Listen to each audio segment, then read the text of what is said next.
Il existe une raison précise pour laquelle tu restes au même niveau, même quand tu travailles très dur.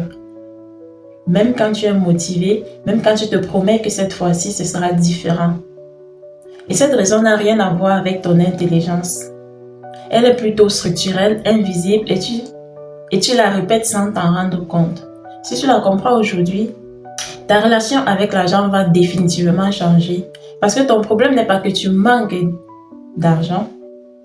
Ton problème, c'est que tu ne sais pas le maintenir et tant que tu ne vois pas pourquoi, tu continues à chercher la solution au mauvais endroit.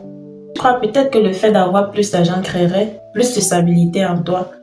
Tu te dis, si je gagne plus, je serai enfin sereine. Si j'ai un meilleur revenu, je serai disciplinée. Si je n'ai pas de stress au quotidien, je deviendrai constante. Détrompe-toi. L'argent ne crée pas la stabilité. Il amplifie juste ce qui est déjà là. Si tu es instable avec le peu que tu as aujourd'hui, tu seras encore plus instable avec beaucoup. Imagine une personne qui a des difficultés à nager dans une piscine. Il est évident que si on la met dans un fleuve ou dans une rivière, ce sera pire parce que là, le courant risque de l'emporter à coup sûr. Je veux que tu comprennes ici, une fois pour toutes, que l'argent est juste un amplificateur. Il permet de rendre visible ce qui est caché quand tu as peu. Tu es d'accord avec moi si je te dis que quand on a peu, ton chaos est limité, alors que lorsque tu as beaucoup, ton chaos devient plus énorme. Et c'est exactement pour ça que certaines personnes gagnent plus, mais ne changent pas de niveau.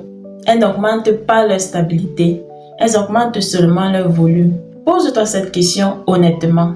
Là maintenant, à l'instant où tu m'écoutes, si ton revenu doublait demain, est-ce que ton rythme de vie serait stable? Est-ce que tu arrêterais de procrastiner?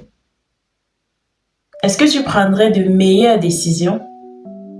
Ou est-ce que tu resterais la même personne, juste avec plus de moyens? Parce que si tu restes la même personne, l'argent ne va pas te sauver.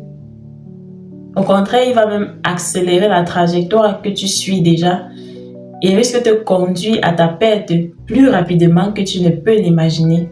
Tu ne manques pas d'argent, tu manques de continuité et ça coûte plus cher que tu ne l'imagines.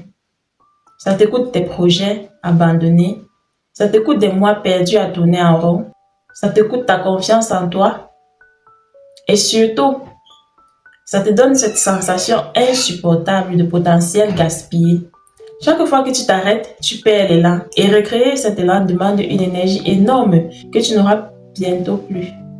C'est une chose que j'ai expérimentée avec cette chaîne YouTube. Créer des contenus sur la durée, ça demande de la stabilité. Et lorsque tu t'arrêtes, pour recommencer, tu as besoin du double, voire du triple de l'énergie que tu avais mise au départ. Et si le cycle recommence de façon répétitive, la fatigue et le découragement s'installent. Et c'est ainsi que survient l'abandon. Tu vis dans une illusion moderne qui te fait croire que quand tu auras plus d'argent, tu seras plus stable. C'est plutôt l'inverse. Ce sont les personnes stables qui deviennent riches. Justement parce qu'elles sont stables. Elles ont décidé de ne pas suivre la masse et de se consacrer à ce qui est vraiment important, même quand cela est ennuyeux. Les gens instables, quant à eux, restent au même niveau parce qu'ils sont incapables de fournir un effort de façon répétitive sur une période assez conséquente pour atteindre la stabilité. Regarde ton comportement actuel. Quand tu as un petit surplus sur ton salaire ou dans ton petit business, tu te permets immédiatement des choses que tu as rêvé parce que dans ta tête, tu as travaillé et tu as le droit de faire ce que tu veux. Tu cherches une récompense immédiate. Tu fonctionnes au rythme de ton émotion. Et le système émotionnel n'est pas stable, malheureusement. Un système stable, lui, fonctionne dans un cadre bien précis.